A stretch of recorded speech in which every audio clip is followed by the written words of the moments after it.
Hoje a gente começa uma nova série de mensagens. A gente vai falar sobre vitalidade. E eu escolhi o tema vitalidade porque não necessariamente eu quero falar sobre vida, mas eu quero falar daquela energia, daquela força que mantém vida. Vitalidade. Eu poderia falar de saúde. Saúde seria um sinônimo, é algo parecido. Mas não, eu quero falar da vitalidade, dessa energia, desse vigor que ajuda eu e você a manter vida. Vitalidade é importante, porque a vitalidade é a vida que pode ser quantificada.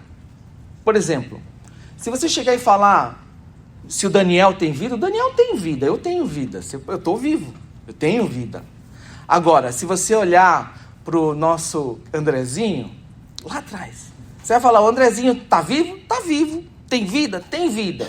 Agora, se você falar em vitalidade, você vai falar que o Daniel tem a mesma vitalidade que o Andrezinho? Não. É muito diferente. Por quê? O Andrezinho, 2 anos de idade, não tem muita vitalidade. O Daniel tem muita vitalidade, mas não comparado com a do Andrezinho. Então, a vitalidade é a energia de vida que pode ser quantificada. É a energia, aquela força que mantém vida, que te mantém vivo. E quando a gente fala de igreja, a gente fala de crente, de cristão, de vida espiritual, a gente também fala de vitalidade espiritual. E é isso que eu quero falar hoje. E eu vou continuar falando nessa próxima série aí de mensagens que a gente vai compartilhar nesses sábados que estão vindo. Mas hoje eu gostaria de que vocês abrissem a sua Bíblia em Gênesis capítulo 2. E a gente vai falar então de alguns aspectos de vida e vitalidade. Aspectos básicos da vitalidade. Por quê? Porque é muito interessante. Mas eu gostaria que a gente lesse hoje do versículo capítulo 2, Gênesis capítulo 2, e aí a gente vai ver do versículo 7 até o 9. Gênesis capítulo 2, do versículo 7 ao versículo 9. Eu vou ler na minha versão, tá bom? Então o Senhor Deus formou o homem do pó da terra, ele soprou nas narinas o fôlego de vida, e o homem se tornou um ser vivente. E o Senhor Deus plantou um jardim no Éden, na direção do Oriente, e pôs nele o homem que havia formado. Do solo o Senhor Deus fez brotar todo tipo de árvores agradáveis à vista e boas para alimento, e também a árvore da vida no meio do jardim, e a árvore do conhecimento do bem e do mal. Vamos pular agora e ir lá para o versículo 21. E a gente vai ler do 21 e 22. Gênesis capítulo 2, versículo 21 e 22. Então o Senhor Deus fez cair um pesado sono sobre o homem, e este adormeceu. Tirou-lhe uma das costelas e fechou o lugar com carne. E da costela que havia tirado do homem, o Senhor Deus formou uma mulher e a levou até ele. Amém. Vamos orar? Pai amado, nós te agradecemos pela tua palavra, ó Deus, e pedimos agora que o Senhor fale conosco. Fala conosco, ó Deus. Fala conosco e nos ajuda a ver. Nos ajuda a enxergar. A ver com os nossos olhos espirituais Jesus claramente, sem barreiras. Nos ajuda também a enxergar, ó Deus, o nosso coração. E nos ajuda, ó Deus, a enxergar o nosso real estado espiritual. Nos ajuda, ó Deus, a enxergar a Jesus como a única solução para a nossa vida. Nos ajuda, ó Deus, a nos aproximarmos dele. É o que nós pedimos, em nome de Jesus. Amém, graças a Deus. Então hoje nós vamos falar de vitalidade. Quando a gente fala de vitalidade, não tem como a gente não falar de vida. E é interessante que quando você tenta definir o que é vida, é um negócio complicado. O que é vida? O que é ser vivo? Como é que você classificaria isso? É interessante que existem muitas teorias para explicar vida, o que é vida, para definir vida, e também para explicar a origem da vida. Na minha pesquisa, eu vi um material muito interessante, e eu encorajo vocês a irem nesse site depois e pesquisarem. É da Associação Brasileira de Cristãos e Ciência. É ABC ao quadrado. É Associação Brasileira de Cristãos na Ciência, ou alguma coisa assim. Se você quiser, depois eu passo o site.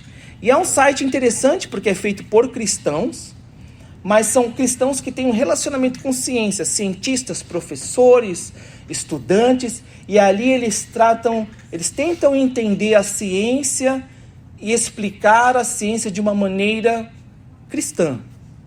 E é interessante que quando eles falam de definir vida e de falar sobre a origem da vida, é um negócio meio complicado.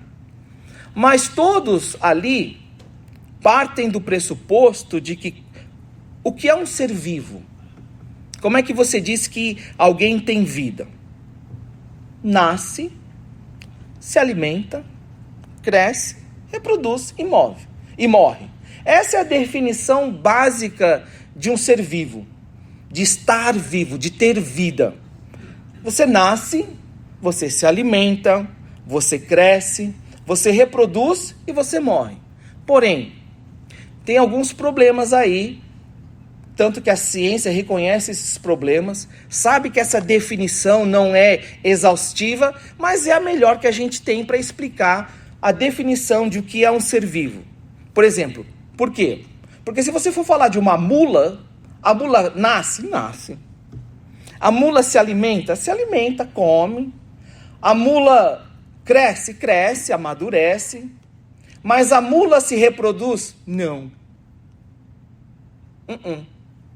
Então, a ciência tem problemas ali de tentar entender toda a criação de Deus. Porque a criação de Deus ela é tão vasta que toda e qualquer definição que a gente dê, ela não chega a englobar todas as coisas, porque é muita coisa e tem uma variedade imensa. Porém, para efeito da minha mensagem de hoje, a gente vai ficar com essa definição. Nascimento, se alimenta, crescimento, reprodução e morre. Por quê? Porque é isso que a gente tem hoje. E por que isso é importante? Porque a gente tem que entender uma coisa. Se nós, como cristãos, que cremos em Jesus, e Jesus assegura que Ele veio para que nós tenhamos vida, e em vida em abundância, por que a gente lida com tantas dificuldades dentro da igreja hoje? Se o cristão é vivo, se o cristão hoje tem vida, se hoje o cristão, como alguém que é habitado pelo Espírito Santo, ele tem essa vitalidade espiritual, por que então que hoje a igreja enfrenta tantos desafios?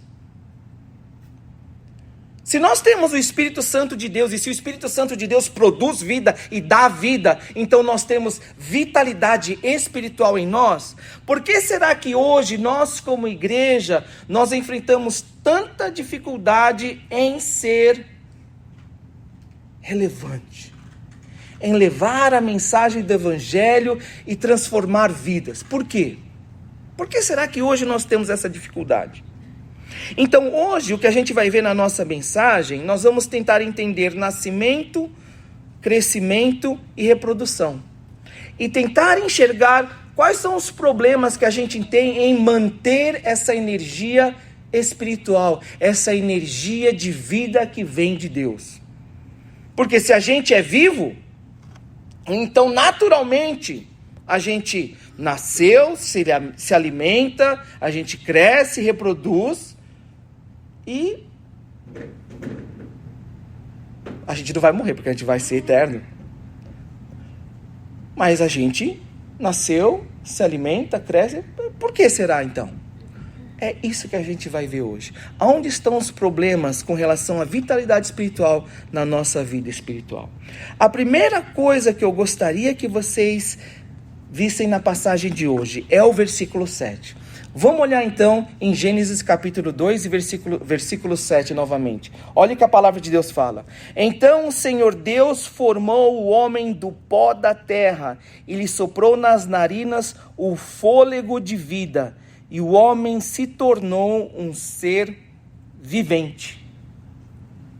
Uma coisa que a gente tem que entender com relação à vida, vitalidade, energia de vida, é que essa energia de vida não vem de nós. Não vem de mim, não vem de você. Porque você não se autonasceu. Você não chegou um dia e falou assim, eu vou me nascer, e eu nasci, não. É engraçado que Deus, quando Ele estabeleceu a ordem da criação e lá Ele fez todas as coisas, a vida vem de fora. Quando Deus criou Adão, Ele criou, e aí o que aconteceu?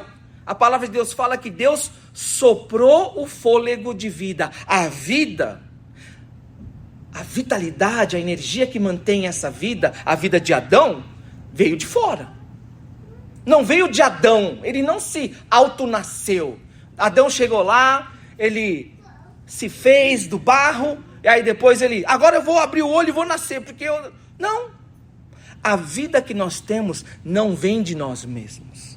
É o que a palavra de Deus fala. Não é interessante isso? É interessante que quando Deus criou todas as coisas, a vida, é clara, veio de Deus. A vida quem dá é Deus. Essa energia que mantém a minha vida, a sua vida, vem de Deus. O nascimento, a geração da vida vem de Deus. É o fôlego de vida, é a vitalidade que o Senhor soprou nas narinas de Adão. A vida vem do Senhor. O fôlego de vida, que mantém a vida de Adão e mantém a minha vida e a sua vida. A vida vem do Senhor e a palavra de Deus é clara. Todo aquele que vive hoje é porque Deus mantém essa vida, porque a vida vem de Deus. Se hoje você vive, você responde às reações do mundo exterior, você vê, você escuta, você fala, você interage com as pessoas, você exerce as suas funções vitais, biológicas, você come, é porque Deus está mantendo a sua vida. Deus mantém a sua vida, a minha vida, porque a vida vem de fora, não é algo que é sustentado por si mesmo, não é algo que... Então, vitalidade não é algo que você consegue criar por si mesmo. Seria bom se eu pudesse criar vitalidade, seria bom se você pudesse criar vitalidade, porque imagina, se a gente pudesse controlar o coração, né? Acho que eu vou ter um ataque do coração, pera, deixa eu diminuir, aí você controla o coração, seria bom, podia não?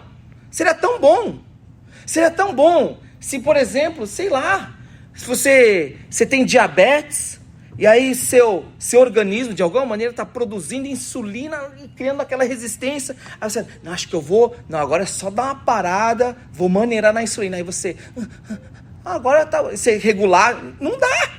Pressão, imagina se a gente pudesse controlar a pressão. Ai, a pressão está subindo, estou sentindo, aí você, aí você dá, não dá. Essa energia, e a gente fala energia porque a gente não consegue explicar, essa vitalidade, seja tanto para a vida física como para a vida espiritual, não vem de nós, não é produzido por nós. E a gente tem que aceitar isso. Não vem de nós, é Deus quem dá. É Deus quem dá. Nós dependemos de Deus por muito mais coisa do que a gente imagina. Inclusive para a vida que nós temos aqui. Eu posso também ser o cara mais saudável. Mas se chegar agora e Deus falar, Daniel, é o teu ticket. Chegou a tua hora, venha. A vida que eu tenho nesse corpo, para. Porque não está em mim, não está em você manter vida. Isso vem do Senhor. Está nas mãos dele.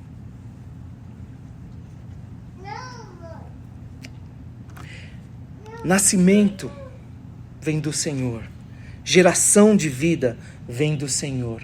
Manter vida está nas mãos do Senhor.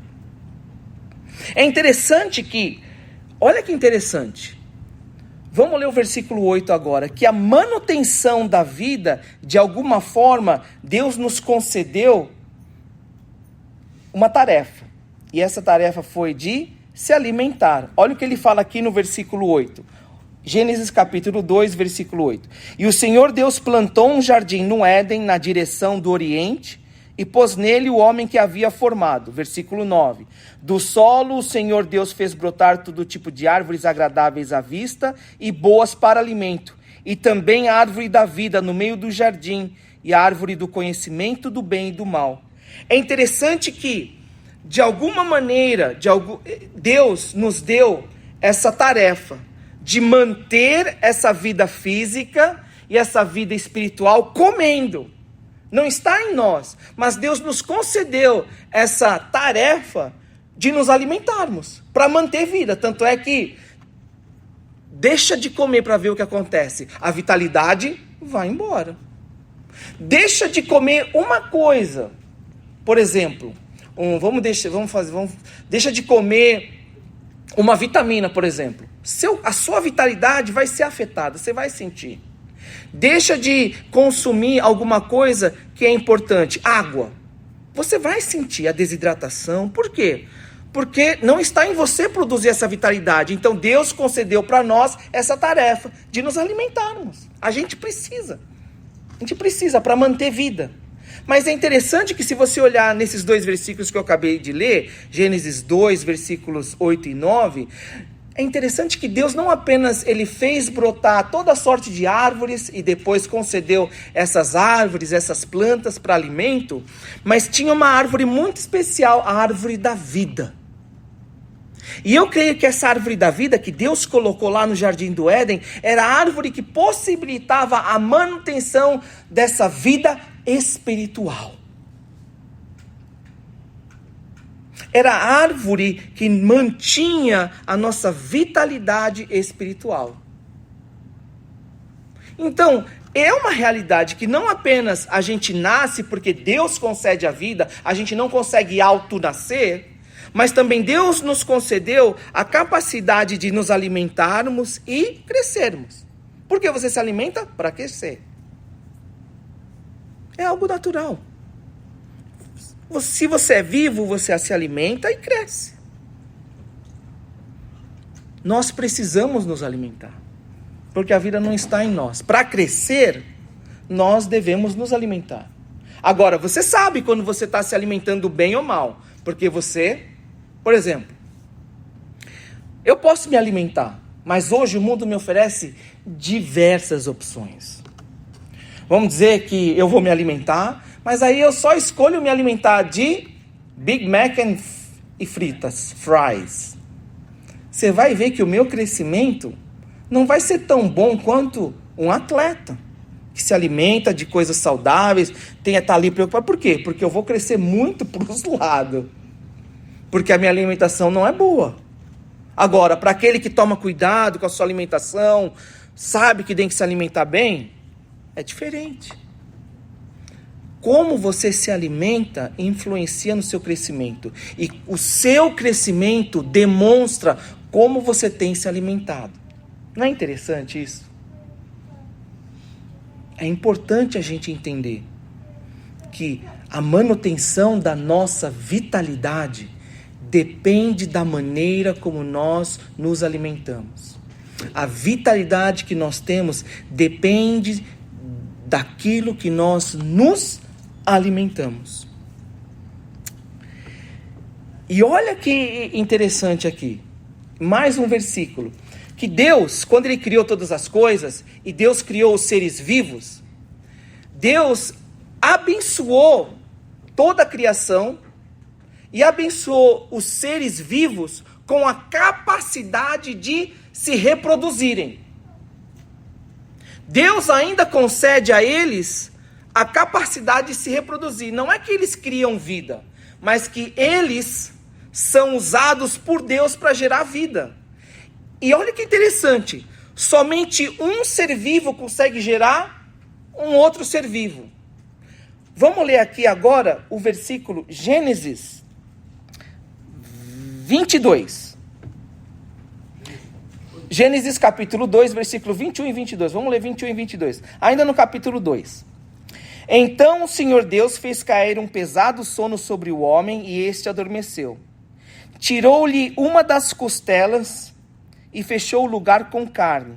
E da costela que havia tirado do homem, o Senhor Deus formou uma mulher e a levou até ele. É interessante que a maneira como Deus criou Adão é diferente da maneira como Deus criou Eva. Agora presta atenção. Deus, vivo, concede vida a Adão. Depois Adão, a Eva é gerada de Adão, um ser vivo. E Deus concede vida a Eva.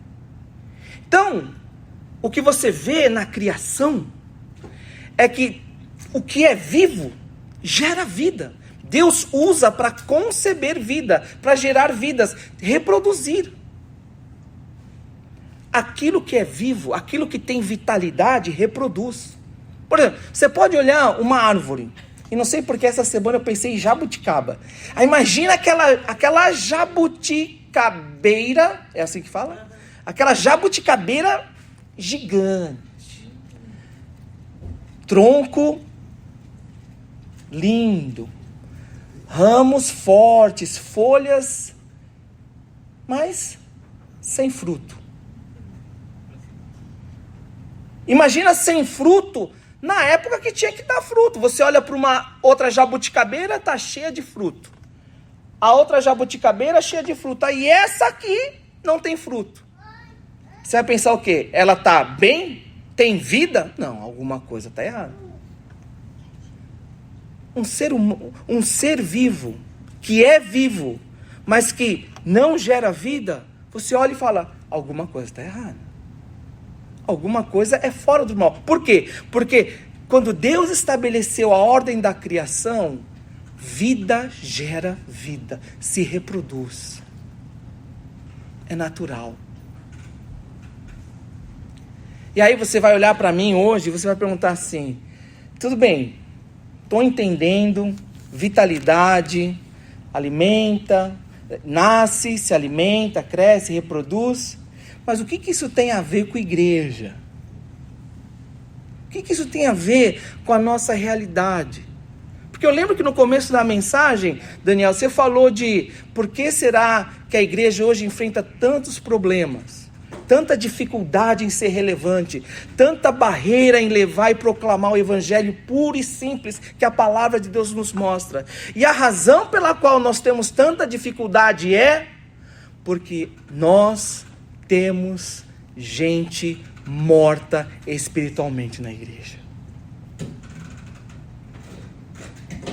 O problema da igreja hoje não são os crentes. Porque aqueles que são crentes são vivos e habitados pelo Espírito Santo de Deus. E aquele que é habitado pelo Espírito Santo de Deus não permanece no pecado. Porque o Espírito Santo convence do pecado. O Espírito Santo traz arrependimento. O Espírito Santo produz vida e vida em abundância. Porque é para isso que Jesus Cristo morreu na cruz. Para derramar dons e usar aquela pessoa. Ah, então quer dizer que o crente nunca vai pecar? Vai pecar. Porque ainda nós habitamos nesse corpo de que é pecado. Mas o que a palavra de Deus fala? Aquele que é vivo espiritualmente, aquele que nasceu de novo, não permanece na prática do pecado. Então qual que é o problema? O problema hoje, a barreira que nós temos é porque a igreja hoje tem joio no meio do trigo. É o cabrito no meio das ovelhas. É o lobo com pele de ovelha. Se passando por... Porque a palavra de Deus fala, em Efésios capítulo 2, versículo 1. Nós estávamos mortos nos nossos delitos e pecados. A palavra de Deus é clara quando diz, vocês estavam mortos nos seus delitos e pecados. Porque hoje a igreja, ela luta tanto com pecado dentro da igreja. Não é porque cristãos estão lutando contra o pecado. Tem isso? Tem. Mas o cristão que é habitado pelo Espírito Santo de Deus, não vive na prática do pecado. Então por que tanto escândalo dentro da igreja? Porque na realidade não nasceram de novo. Hoje nós temos uma grande parcela de cristãos que se denominam cristãos, mas que na realidade não nasceram de novo, estão mortos e não têm força para vencer o pecado. Não entendem a necessidade de vencer o pecado, não entendem o que é pecado. Até aceitam que são imperfeitos, limitados, porque afinal ninguém é perfeito, mas não entendem o porquê devem lutar contra o pecado. E a razão é simples. Porque não nasceram de novo. Hoje nós temos templos cheios de pessoas, shows de louvor que lotam estádios, mas que infelizmente nós temos muitos cristãos que não conseguem pegar uma Bíblia e ler a palavra de Deus. Hoje é fato o grande número de pessoas que desconhecem a Bíblia. Hoje nós temos uma grande parcela de cristãos que não sabem o básico da Bíblia, são analfabetos bíblicos. Por quê? Porque estão mortos e aquilo que é morto não se alimenta e não cresce. Quando você gosta de uma coisa, você quer aquilo toda hora. Você já viu alguém que é louco por chocolate? É chocolate toda hora, chocolate faz bem, e você come até demais, porque você gosta. Quando a gente gosta de uma coisa, não apenas a gente quer aquilo toda hora, mas a gente quer levar aquilo a todo lugar. Se você vive espiritualmente, e o teu alimento espiritual, que é a palavra de Deus, te alimenta, e você tem crescimento através da palavra de Deus, como é que alguém que é vivo rejeita aquilo que te alimenta e te faz crescer espiritualmente? Tem alguma coisa errada. Imagina eu chegar aqui e falar para vocês, eu estou vivo, mas não preciso mais comer e não vou mais comer. Ah, mas como é que é isso? É porque eu não preciso. Mas como não? Ah, não, tô bem. Uma batatinha aqui, uma vez por semana, uma colherzinha de sopa uma vez ou outra, tô bem. Não, mas você não precisa de mais para comer? Tem tanta coisa que você tem que fazer? Não, eu tô bem. Amados, ou tem algum problema dentro de nós, ou a palavra mostra para nós um caminho que é totalmente diferente da nossa realidade. Algo que a gente jamais consegue fazer. Porque hoje nós vemos templos cheios de pessoas, eventos tão grandes, mas nós não vemos mais conversões. Porque não vemos mais pessoas crescendo na fé, colocando a vida diante do Senhor, pessoas com vontade, não apenas de serem bem-sucedidas, mas servirem a Deus. Pastores, missionários, pessoas que querem servir a igreja e amam a igreja. Porque hoje, muitas pessoas se definem como cristãos, mas ao mesmo tempo têm uma ojeriza, uma repulsa pela igreja. Porque sem vida não há reprodução. Como é que algo morto consegue gerar vida? Não tem, não existe. Então o que a gente traz para a igreja não são naqueles que são nascidos de novo, mas pessoas que são mortas, que geram vidas religiosas, que de fora tem um aspecto de vivo, mas que de dentro tem uma vida vazia, morta espiritualmente, sem vitalidade. E aí você vai perguntar para mim, tá, mas o que isso tem a ver comigo hoje? O que isso tem a ver comigo? Tem tudo a ver. Porque cada vez que a gente se reúne na presença do Senhor, o nosso destino espiritual está sendo selado e confirmado. Porque a gente não sabe o que vai acontecer quando a gente sair por aquela porta. Porque a vida e a vitalidade não está em nós. Aparentemente parece que eu tenho aí mais uns 30, 40 anos, mas pode ser que daqui para frente, daqui 1 hora, a minha hora chega. Por isso é muito importante cada vez que a gente vem à presença do Senhor, a gente considerar cuidadosamente aonde nós vamos passar a nossa eternidade. Porque vida, vitalidade não está em nós, está nas mãos de Deus. E hoje a palavra de Deus nos mostra o estado espiritual do nosso coração. Se você é morto espiritualmente, é por isso que você não tem prazer nas coisas de Deus. É por isso que você luta com as coisas de Deus. Se você é morto espiritualmente, o seu prazer jamais vai estar nas coisas de Deus. Estão em outras coisas, mas não nas coisas de Deus. Você está sendo um radical? Não. Como é que a pessoa está vindo na igreja e não vai gostar das coisas de Deus? É claro. Porque o prazer daquele que é nascido de novo está em agradar a Deus. Aquele que é nascido de novo, ele ama, não a si mesmo, mas ele ama fazer a vontade daquele que deu vida, e vida em abundância. Então, aquele que nasceu de novo tem alegria, até mesmo quando ele tem que morrer para as coisas do mundo, porque ele nasceu de novo. Então, ainda que você, que é morto espiritualmente, faça as coisas para Deus, isso vai ser totalmente diferente para você. Porque quando você faz as coisas para Deus, no fundo, você faz para se agradar. E não para agradar a Deus. Você faz como se fosse uma caridade, algo bom, para que outras pessoas vejam e te elogiem.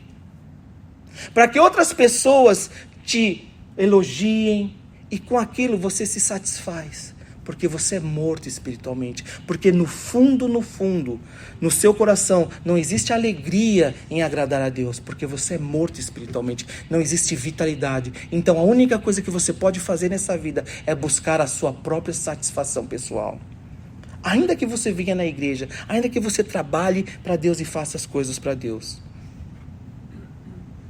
Estar morto espiritualmente é estar cego. E aí você começa a se alimentar das coisas que não são reais, são imaginárias. Você pensa que é o elogio das pessoas que te traz crescimento, que te alimenta. São as coisas desse mundo. Sabe por que nós lutamos tanto contra as paixões do mundo? Porque nós somos pecadores. Todos nós lutamos com tentação. Não existe diferença. Cristão, crente e não crente, não cristão. Ah, mas qual a diferença daquele que é vivo espiritualmente, aquele que é morto espiritualmente? Aquele que é morto espiritualmente se alimenta daquilo. Tem prazer e não tem prazer nas coisas de Deus. Por que você luta tanto com as coisas de Deus?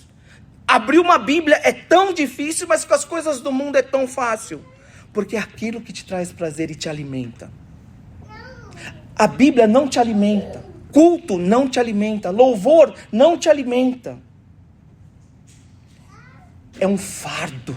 É um custo. É um sacrifício. Porque não te alimenta.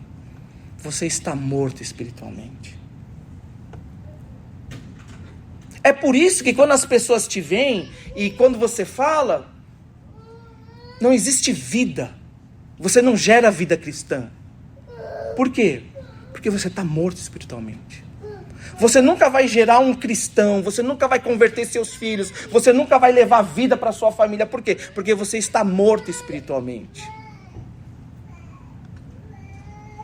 Você não produz vida, porque você está morto. E qual que é a solução para isso? Jesus fala em João capítulo 15, versículo 1, que eu sou a videira. Eu sou a videira verdadeira. Da mesma maneira que lá no Éden, a vitalidade era garantida por você ir lá e comer da árvore da vida. Hoje, em Jesus, você tem a oportunidade de ter vida. Você deve vir até a videira verdadeira e crer em Jesus Cristo. Hoje, Jesus nos mostra o estado espiritual em que vivemos. E nos mostra o porquê de muitas vezes enfrentarmos tantas batalhas na nossa área espiritual. É porque nós precisamos de vida. Nós precisamos de Jesus. Hoje Jesus nos chama a tomar da videira verdadeira. A nos aproximarmos da videira verdadeira e tocar e tomar dessa vida que somente Jesus Cristo pode dar. As coisas do mundo, essas coisas que têm trazido vida e prazer, são passageiras e te enganam. Hoje Jesus te oferece vida, vida plena, vida abundante e, mais importante do que isso, vida eterna. Mas você deve vir até a videira e tomar dessa vida. Não é algo que eu posso fazer por você. Eu não posso ir lá, pegar e falar, vem aqui, Não, você deve se colocar aos pés de Jesus e pedir, dá-me dessa vida. Dá-me dessa vida. Amadas, então hoje eu peço que vocês se levantem e nós vamos orar a Deus. Vamos nos levantar agora e pedir para que Deus nos dê essa vida. Jesus, eu quero dessa vida. Eu preciso dessa vida. Eu preciso me alimentar dessa vida. Eu preciso dessa energia de vida. Eu preciso dessa vida que somente o Senhor pode dar, porque eu quero continuar tendo uma vida vitoriosa em Cristo. Se você hoje vê que nunca teve dessa vida e precisa dessa vida, venha a Jesus. Venha a Jesus. Porque vida verdadeira, plena e abundante, somente em Jesus. Vamos orar. Pai amado, hoje nós nos colocamos diante do Senhor, ó Pai, pedindo para que o Senhor nos conceda vida e vida abundante. Pai amado, nós vemos, ó Deus, que enfrentamos muitas batalhas. E a realidade é, ó Deus, porque em nós não temos vida. A vida vem de Ti. Por isso nós suplicamos por essa vida. Nós pedimos que o Senhor nos conceda essa vida. Se há alguém entre nós que está cansado, sobrecarregado e precisa de uma transformação na sua vida, em qualquer área, que o Senhor esteja agora derramando dessa vida plena e abundante, que somente o Senhor pode dar.